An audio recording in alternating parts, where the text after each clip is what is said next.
Permohonan pra-peradilan dari pemohon dikabulkan. Propam kita turunkan, Irwasum kita turunkan untuk melakukan pendalaman. Benar. Saya juga justru kaget. Ini AIP itu siapa? Bertanya-tanya gitu. Silakanlah Mabes Polri, Kompolnas, atau siapapun bertemu dengan Ibtu Rudiana, berikan penghargaan kepada personil polisi yang satu ini. Berikan rasa hormat kepada Ibtu Rudiana, dan apapun penghargaan yang patut diberikan kepada dia, ya berikanlah. Naikkan pangkatnya secara luar biasa juga boleh. Halo Sobat Kompas TV, berjumpa dengan saya Jocelyn Valencia. Sobat Kompas TV, pasca Peggy Setiawan menangkan gugatan di pra-peradilan, kini perhatian publik tertuju kepada AIP hingga Ibtu Rudiana. Kita akan mengulas demi terkuaknya kasus kebenaran pembunuhan Vina dan Eki bersama ahli forensik Reza Indragiri. Oke, halo Bang Reza, apa kabar? Alhamdulillah baik. Terima kasih Bang Reza sudah meluangkan waktunya hari ini. Saya Jocelyn, jurnalis digital Kompas TV. Bang Reza, terakhir tim kami wawancara dengan Bang Reza itu kan Peggy belum bebas ya. Tetapi Senin 8 Juli 2024 kemarin, Hakim Tunggal Eman Sulaiman sudah mengatakan bahwa gugatan itu dikabulkan karena memang tidak ada bukti. Peggy pernah diperiksa oleh Polda Jawa Barat sebelum ditetapkan sebagai tersangka. Bagaimana Bang Reza pandangan Anda terhadap hasil pra-peradilan yang membebaskan Peggy Setiawan ini? Sudah saya ramalkan pada obrolan kita terdahulu bahwa hitung-hitungan di atas kertas tampaknya Polda Jabar akan mengalami kesulitan luar biasa. Bahkan ternyata menjadi sebuah kegagalan total untuk meyakinkan hakim bahwa penetapan Peggy Setiawan sebagai tersangka adalah sah adanya. Gagal total. Jadi bukan suatu hal yang mengejutkan. Membahagiakan iya, melegakan iya, tetapi apakah mengejutkan, apakah menggemparkan, apakah membuat saya terperangah, terus terang tidak. Karena tadi saya katakan perhitungan memang menunjukkan Polda Jabar tahun 2024 ini hanya menambah kekacauan, hanya menambah bukti buruknya kinerja mereka dalam penanganan kasus Cirebon. Setelah tahun 2016 memunculkan kegemparan sekarang terkait dengan lemahnya pengujian atau pembuktian secara saintifik, maka tahun 2024 ini Polda Jabar justru gagal melakukan mitigasi.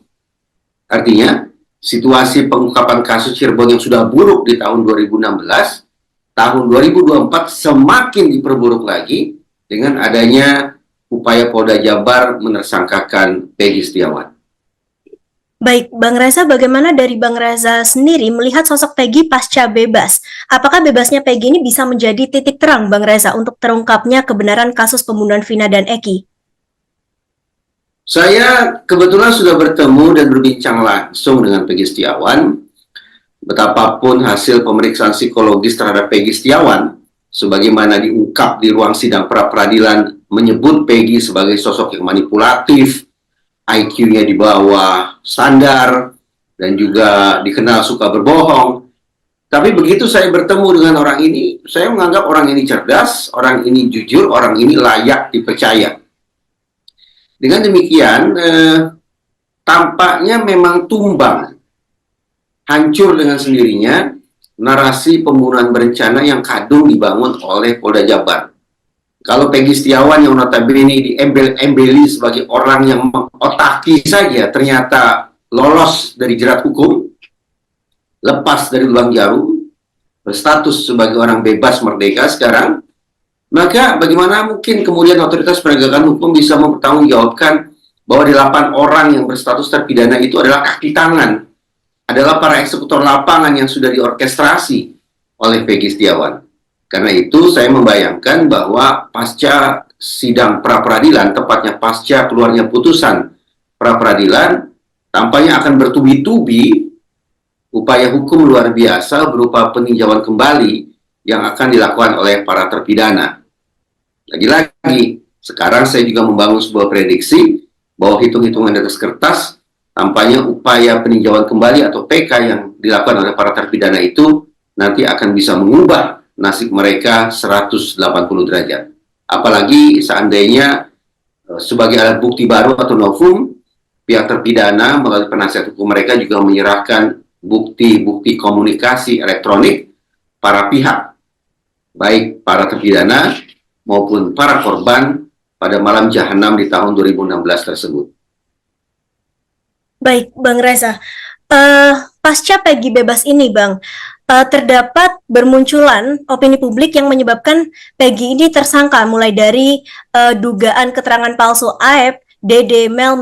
Bagaimana Bang Reza pendapat Anda soal saksi-saksi kunci yang dalam hitungan beberapa menit setelah Hakim Iman Sulaiman mengetokkan palunya, saya langsung menyampaikan perspektif saya ke teman-teman media bahwa agenda berikutnya yang harus dilakukan oleh otoritas penegakan hukum adalah mencari Aep, bahkan mencari Aep dan Dede plus Sudirman. Walaupun nanti kita bisa diskusikan bahwa Sudirman sepatutnya mendapatkan perlakuan yang berbeda. Kenapa saya sebut nama-nama orang itu sebagai agenda penegakan hukum berikutnya adalah karena perkiraan saya, konstruksi kasus Cirebon 2016 itu dan penangkapan terhadap Peggy Setiawan di tahun 2024 itu dibangun adalah berdasarkan keterangan para tersangka dan keterangan para saksi.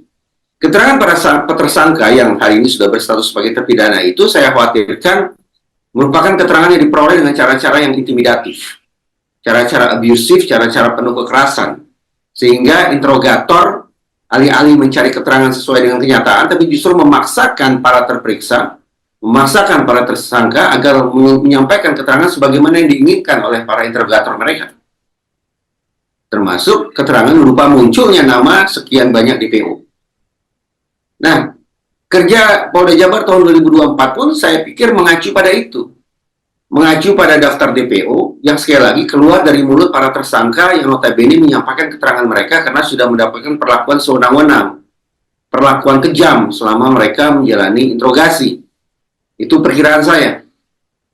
Karena itu, para tersangka dan para saksi yang sudah menyampaikan keterangan mereka, saya nilai memiliki validitas keterangan yang sangat rendah. Tetapi khusus bagi Aep, Dede, dan Sudirman, menurut saya di samping kita anggaplah bahwa mereka sudah memberikan false confession atau keterangan palsu yang mereka sampaikan itu harus dimintai juga pertanggungjawabannya secara pidana. Konsekuensinya, Aep dan Dede harus dicari oleh otoritas penegakan hukum untuk kemudian diproses secara pidana terkait memberikan keterangan palsu. Sudirman boleh jadi juga menyampaikan false confession atau keterangan palsu, boleh jadi. Tetapi, andaikan Sudirman memang melakukan hal itu, perlakuan terhadap Sudirman harus berbeda. Karena dari informasi yang saya peroleh, termasuk dari penasihat hukumnya, Sudirman ini memiliki tingkat kecerdasan yang berbeda dari orang kebanyakan. Karena itu, alih-alih dimintai pertanggungjawaban secara pidana, justru terhadap Sudirman ini harus diberikan perlindungan. Perlindungan yang bisa menetralisasi dia dari berbagai macam pengaruh-pengaruh eksternal yang bisa mengganggu keterangan yang dia berikan. Bagaimana dengan Ibtu Rudiana, Bang Reza? Sejak kebebasan Peggy, nama Ibtu Rudiana itu kan disebut-sebut publik. Tapi hingga saat ini sosok Ayah Eki ini belum muncul di hadapan publik, Bang Reza. Bagaimana pandangan Anda terhadap hal ini? Dari awal sebetulnya saya sudah dengungkan Rudiana sebagai pihak yang harus diperiksa. Karena perkiraan saya saat itu Rudiana paling tidak melakukan 4 pelanggaran etik profesi Polri.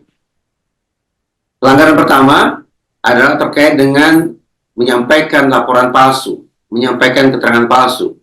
Karena kepada kepolisian, Ibtu Rudiana ini mengatakan bahwa kedua korban ditusuk. Tapi hasil forensik menunjukkan bahwa kedua korban tidak ditusuk. Almarhum Eki misalnya mengalami trauma tumpul.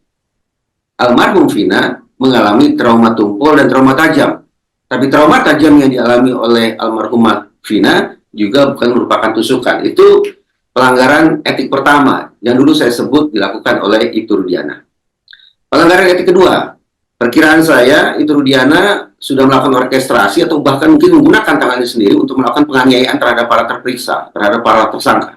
Ini tadi saya sebut sebagai proses interogasi yang intimidatif, yang abusif, yang melanggar hak asasi manusia, yang menerabas praduga tak bersalah. Itu pun pelanggaran etik. Yang ketiga, perkiraan saya Ibtu Rudiana sudah menghilangkan barang bukti.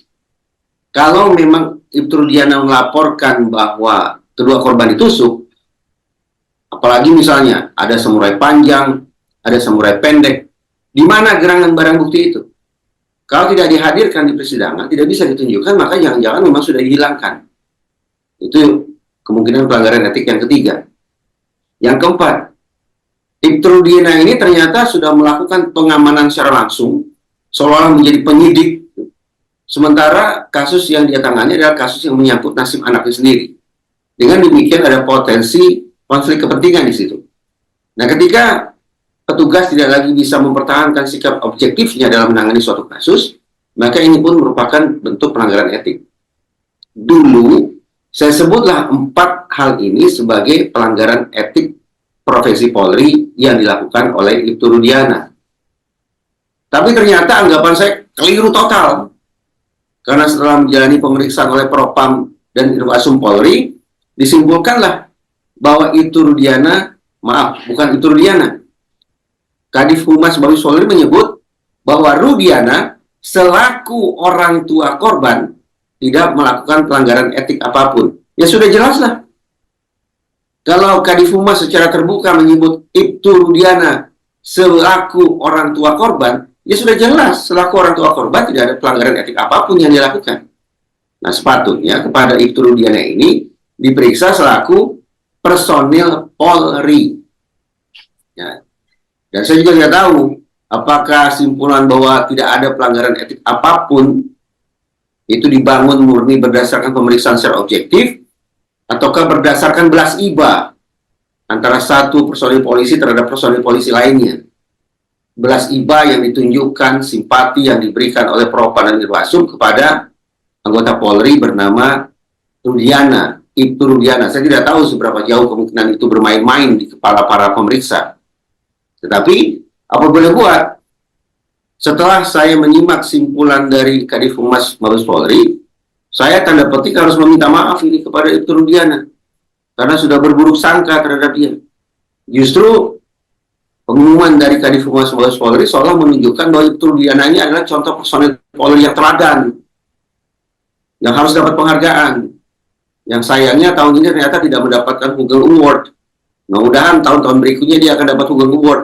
Mudah-mudahan. Nah, dari situ yang saya katakan, selesai sudah diskusi kita, perdebatan kita tentang Ibtu Rudiana. Rudiana selaku orang tua korban yang sudah disimpulkan tidak melakukan pelanggaran etik apapun. Bagaimana Bang Reza, pesan Anda kepada Ibtu Rudiana yang saat ini memang sedang ramai diperbincangkan publik? Jadi saya katakan, saya sudah minta maaf lah ke Ibtu Rudiana. Ternyata orang yang saya dan sekian banyak netizen anggap harus turut bertanggung jawab terjadinya skandal Cirebon 2016 itu, ternyata tidak melakukan pelanggaran etik apapun. Ya sudah, terhadap buruk sangka, terhadap kekeliruan yang sudah kita lakukan secara berbondong-bondong terhadap Ibtu Rudiana ini, kita nyatakan penyesalan diri kita. Kita hormati Ibtu Rudiana sebagai salah satu potret personel Polri teladan. Yang mudah-mudahan akan menjadi kebanggaan dalam catatan penegakan hukum di negara kita. Saya sampaikan ini dengan setulus hati. Baik, Bang Reza, dikabarkan juga Polda Jabar dan juga Kompolnas akan segera bertemu Ibtu Rudiana dalam waktu dekat. Bagaimana pandangan Anda terkait hal ini, Bang Reza? Silakanlah Mabes Polri, Kompolnas, atau siapapun bertemu dengan Ibtu Rudiana, berikan penghargaan kepada personil polisi yang satu ini. Personil polisi yang tetap bersikukuh, yang tetap berdiri tegak, betapapun netizen sudah menghujat dia, tapi segala macam, ternyata dia disimpulkan tidak melakukan pelanggaran etik apapun. Berikan rasa hormat kepada Ibtu Rudiana, dan apapun penghargaan yang patut diberikan kepada dia, ya berikanlah. Naikkan pangkatnya secara luar biasa juga boleh. Baik, Bang Reza, apakah Bang Reza melihat pertemuan Kompolnas dan Polda Jabar dengan Ibtu Rudiana ini nantinya akan memberikan clue baru terhadap kebenaran kasus pembunuhan Vina Eki, Bang Reza? Saya tidak tahu. Sebagai sesama warga negara, tentu saya pun merasakan kesedihan dan kemarahan yang sama ketika kehilangan darah daging yang tercinta. Tetapi dalam isu penegakan hukum, segala sesuatu tetap harus dijalankan secara objektif. Jangan sampai bercampur baur kepentingan antara saya sebagai orang tua dengan saya sebagai personil penegakan hukum. Itu prinsipnya tidak bisa ditawar-tawar. Nah, pasca pertemuan Kompolnas atau Mabes Polri dengan Ibtu Rudiana nanti apa outputnya saya tidak tahu. Saya tidak tahu. Justru yang saya bayangkan bahwa Kompolnas dan Mabes Polri akan memberikan tepuk tangan riuh karena sudah berkesempatan bertemu dengan seorang personil yang sangat istimewa. Baik, Bang Reza, sebelumnya Bang Reza bilang bahwa harusnya Ibtu Rudiana ini muncul ke publik dan melakukan eksaminasi, begitu ya Bang? Itu bagaimana? Persisnya tidak seperti itu. Yang saya bayangkan adalah karena saya berulang kali menekankan pentingnya adanya eksaminasi ke titik hulu, yaitu pengujian ulang kembali kerja saintifik sejak ditemukannya kedua korban di jembatan, dan Rudiana merupakan bagian dari sebuah proses penegakan hukum itu, ya terserah lah mau pakai penegakan hukum atau penegakan hukum tanda petik itu terserah. Karena Rudiana merupakan bagian dari proses itu, maka niscaya eksaminasi ke titik hulu itu juga akan mengena ke Rudiana. Misalnya terkait yang tadi saya sampaikan, bagaimana Anda bisa mempertanggungjawabkan bahwa Anda membuat laporan ada 2 tusukan dan seterusnya dan seterusnya dan seterusnya. Nah, jadi bukan dalam pengertian meminta dia hadir ke publik, tidak perlu juga. Yang penting adalah eksaminasi ke titik hulu guna mereview kerja saintifik Polda Jabar apakah sudah atau tidak dilakukan. Ketika saya masih bertanya-tanya, ternyata Kapolri sendiri yang menyampaikan testimoni sekaligus otokritik secara terbuka lewat Wakapolri bahwa ternyata kerja saintifik pada tahun 2016 itu diabaikan. Ya terjawab sudah. Berarti memang kerja tahun 2016 Polda Jabar morat-marit, kerja tahun 2024 Polda Jabar semakin menambah buruk kinerja yang morat-marit tersebut. Ini yang saya sebut sebagai kegagalan Polda Jabar pada tahun 2024 dalam melakukan mitigasi terhadap penegakan hukum tahun 2016.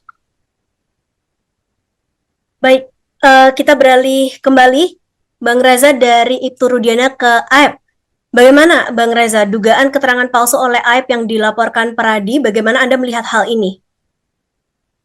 Ya, saya memperkirakan bahwa apa yang disampaikan oleh AEP ini adalah contoh false confession, keterangan palsu. Tinggal lagi pertanyaan susulannya adalah, bagaimana kemudian bisa muncul keterangan palsu itu? Kemungkinannya ada 2, mungkin 3, tapi yang satu kita abaikan saja. Kemungkinannya ada 2. Satu, bahwa keterangan palsu yang disampaikan oleh AEP merupakan istilahnya voluntary false confession, yaitu keterangan palsu, keterangan bohong yang dia sampaikan secara sukarela. Dengan kata lain, ini inisiatif penuh dari dia untuk menyampaikan keterangan yang omong kosong itu. Tapi pertanyaan yang muncul adalah, apa kepentingan AEP membuat keterangan palsu itu? Membuat keterangan palsu yang pada gilirannya membuat 8 orang akhirnya masuk dalam sel, 7 diantaranya berstatus sebagai terpidana seumur hidup. Apa ya kepentingan individu bernama AEP ini? Sepertinya sangat-sangat minim. Tinggal lagi kemungkinan yang kedua. Jangan-jangan keterangan palsu yang disampaikan oleh AEP merupakan bentuk coerced false confession. Keterangan palsu yang diberikan karena adanya tekanan. Baik tekanan berupa iming-iming maupun tekanan berupa intimidasi. Dari siapa? Bisa saja dari pihak eksternal manapun itu. Yang saya paling khawatirkan, kalau tekanan eksternal itu, kalau coercion itu datangnya dari oknum penegakan hukum sendiri. Nah, yang kemudian bisa kita bingkai menjadi situasi, adakah kemungkinan bahwa otoritas penegakan hukum telah melakukan obstruction of justice terhadap kerja dirinya sendiri?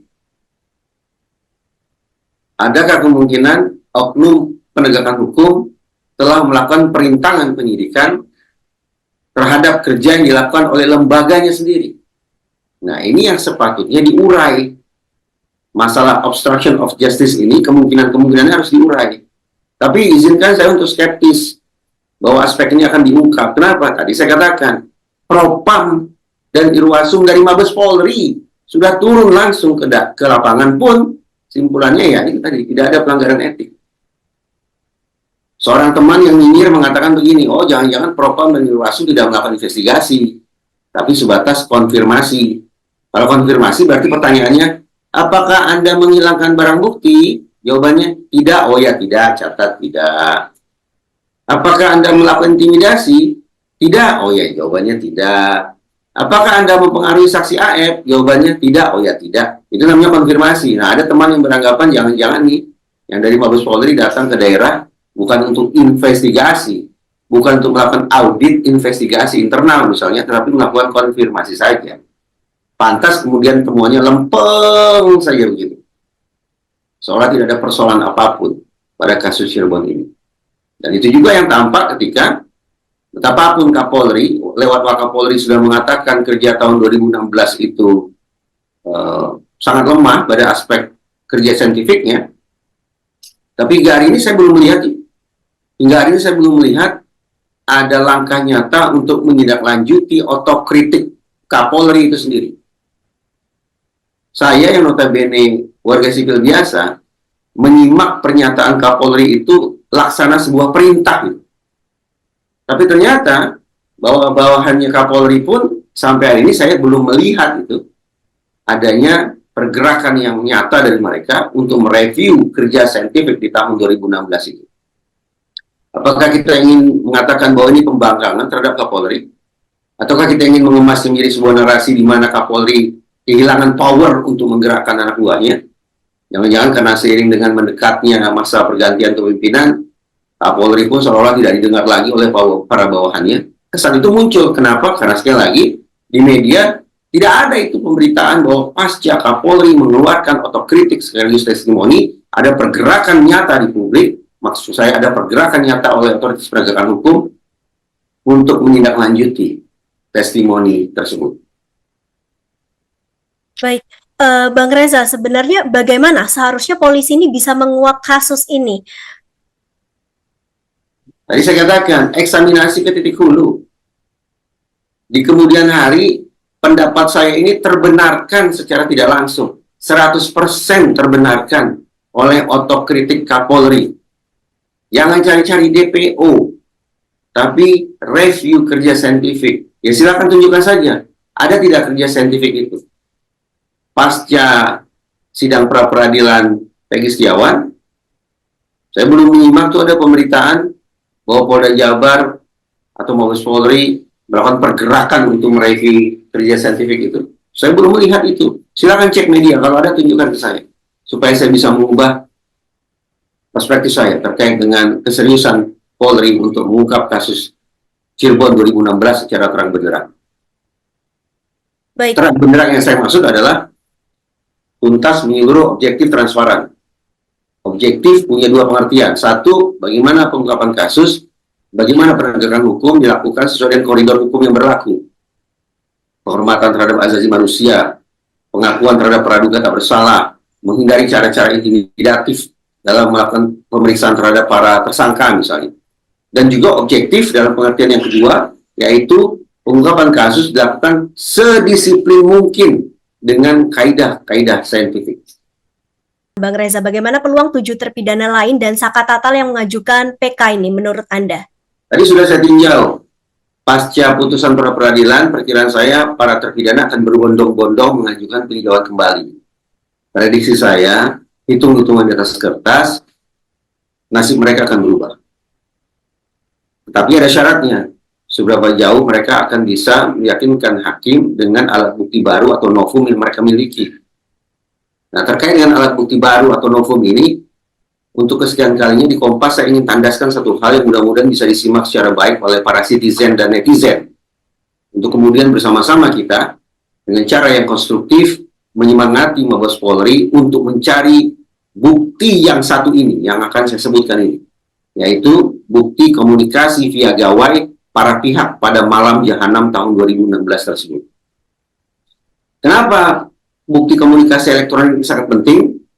Nalar saya mengatakan, narasi kasus Cirebon 2016 ini kan adalah pembunuhan berencana yang dilakukan secara berkelompok. Karena ini merupakan pembunuhan berencana yang dilakukan secara berkelompok, maka pasti para pelaku melakukan komunikasi satu sama lain. Via apa? Kentongan? Ya tidaklah. Telepati? Pasti tidak. Pasti mereka malam itu melakukan komunikasi intens terkait dengan bagaimana merealisasikan rencana untuk membunuh orang itu. Komunikasi via gawai. Karena itu bukanlah gawai para tersangka yang sekarang sudah menjadi terpidana. Ada atau tidak sesungguhnya? Sekali lagi, ada atau tidak sesungguhnya komunikasi bahwa Peggy Setiawan dan 8 orang terpidana lainnya itu berencana mencabut nyawa orang. Ada atau tidak bukti komunikasi itu? Demikian pula terhadap kedua korban.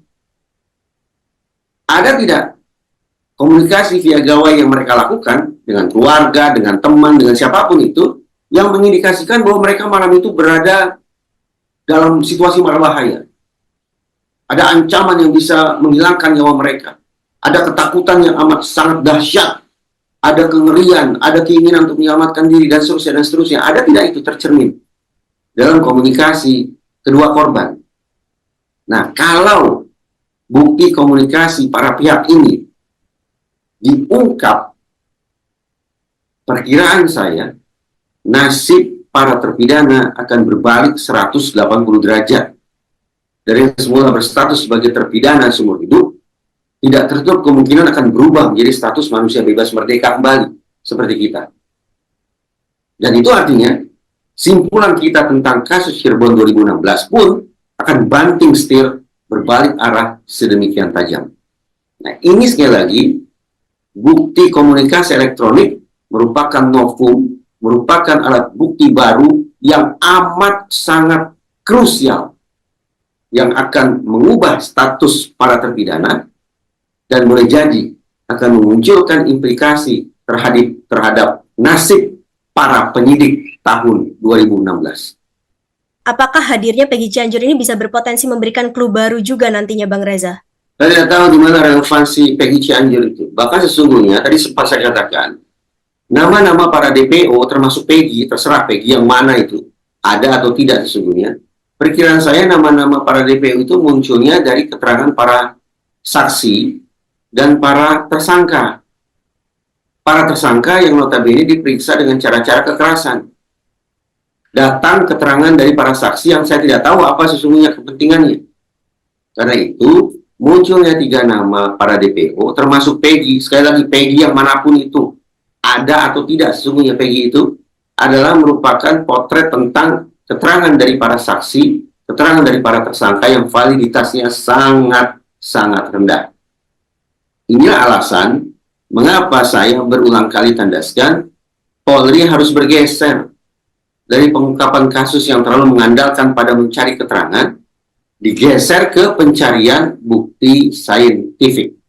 Itu pandangan saya secara umum dan juga relevan pada kasus Cirebon ini. Baik, Bang Reza. Untuk pertanyaan yang terakhir, seberapa optimis Bang Reza kasus Vina ini akan terpecahkan? Pada dasarnya saya optimis, karena perkiraan saya nih, endusan saya, bukti komunikasi elektronik yang tadi saya sebut itu, ada itu di satu tempat. Rinci sekali. Siapa, berkomunikasi dengan siapa, tentang apa, pada jam berapa, pada menit keberapa, pada detik keberapa, itu rinci sekali daftarnya. Jadi perkiraan saya, bukti forensik satu ini sudah ada. Tapi entah kenapa terkesan masih ada pihak yang mencoba untuk menyembunyikan bukti ini. Nah, pihak yang terkesan menyembunyikan bukti yang satu ini, ya siapa lagi kalau bukan pihak yang memang ingin menyelamatkan mukanya. Pihak yang tidak ingin secara fair mengatakan bahwa nasib para terpidana itu adalah nasib yang apes, yang salah, yang harus dikoreksi. Tapi silakan diinvestigasi oleh pihak kepolisian untuk mencari di mana gerangan bukti komunikasi elektronik itu yang sepertinya sengaja diselipkan dalam salah satu laci di ruang kerja Nun jauh di sana itu. Perkiraan saya ada. Perkiraan saya ada. Tinggal dicari di mana keberadaan. Kalau memang ada pihak yang menyembunyikan bukti komunikasi elektronik itu, maka pihak tersebut harus dimintai pertanggungjawabannya terkait dengan kemungkinan yang bersangkutan telah melakukan obstruction of justice. Pidana sanksi. Plus, kalau pihak tersebut merupakan bagian dari sebuah institusi maka pihak tersebut juga harus mendapatkan sanksi etik dari lembaga tempatnya bekerja. Baik, tapi bagaimana Bang Reza? Jika pihak-pihak tadi ternyata memang bekerja sama begitu, jadi dari mana kita bisa melihat bahwa memang bukti ini disembunyikan oleh satu pihak ini gitu? Nah, benar kan berarti kalau terindikasi bahwa pihak-pihak tersebut bekerja sama seolah melakukan obstruction of justice secara berjamaah, maka benar kita tidak bisa menyikapi ini sebagai masalah individu per individu. Tidak tepat lagi kita menggunakan istilah oknum, tidak. Karena ternyata kekacauan ini merupakan akibat dari sebuah kekacauan yang sifatnya sistemik. Mulai dari kerja lapangan yang tidak betul. Intinya beginilah. Kerja sistemik yang kacau balau ini yang sejak awal juga saya katakan sebagai tanda-tanda bahwa penegakan hukum atas kasus Cirebon ini tidak prosedural, tidak proporsional, tidak profesional. Itu dia. Bahkan mungkin juga tambahin, tidak legal, jangan-jangan. Gitu. Satu hal. Dari perjumpaan saya dengan Peggy Setiawan, ada sejumlah nama personil Polri, terutama nama personil Polri Jabar yang justru saya angkat topi. Termasuk misalnya, kalau saya tidak salah, Kompol Agus. Nama lengkapnya saya lupa. Kompol Agus inilah yang oleh Peggy Setiawan disebut sebagai wadir tahti di Polda Jabar. Sepertinya jabatannya bukan wadir, tapi bisa dicarilah. Ini saya ucapkan secara eksplisit untuk menunjukkan bahwa personil penegakan hukum yang kerjanya ngawur, bahkan yang menjahati masyarakat, harus dihukum.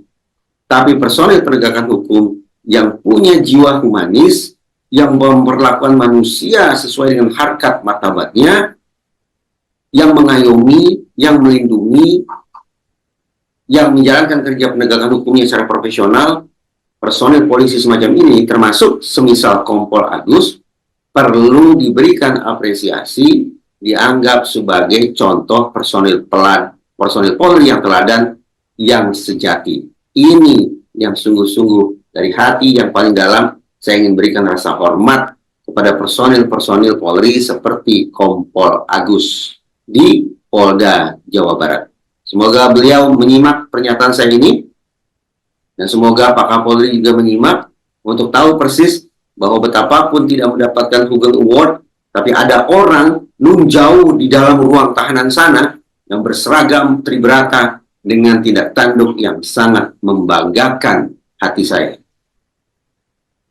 Baik, terima kasih Bang Reza atas waktunya. Terima kasih ahli forensik Reza Indragiri sudah meluangkan waktu bersama kami. Bang Reza, selamat beraktivitas kembali. Baik, sahabat Kompas TV, tadi kita sudah menyimak bersama bagaimana analisis ahli forensik Reza Indragiri mengenai aib hingga Ibtu Rudiana pasca kebebasan Peggy Setiawan. Kita doakan bersama agar kasus pembunuhan Vina dan Eki dapat terkuak kebenarannya dengan baik. Sahabat Kompas TV, jangan lupa untuk share, like, komen, dan juga subscribe YouTube channel Kompas TV untuk informasi terupdate lainnya. Akhir kata saya Jocelyn Valencia pamit, terima kasih dan sampai jumpa.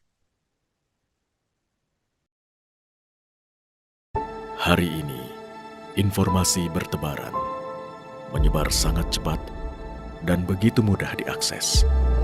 Tak menyangka kalau ulahnya menyebarkan video hoax Polisi menangkap seorang pria atas unggahannya di media sosial. Namun hanya satu sumber independen yang bisa Anda percaya, menjunjung tinggi prinsip jurnalisme dalam setiap tayangan terbaiknya, menghadirkan berita bernilai sebagai referensi. Dan bersama 5 narasumber pilihan membicarakan Gelar bicara yang tajam, ini kan kebohongan, Dok. mengupas fakta demi fakta, menyuruh melakukan tindakan seperti itu. dan mendorong pencarian solusi serta investigasi yang mengungkap kebenaran. Rosi, Satu Meja, The Forum, Sapa Indonesia Malam, Nilu, dan pastikan diri Anda lebih berkualitas bersama Kompas TV, independen, terpercaya.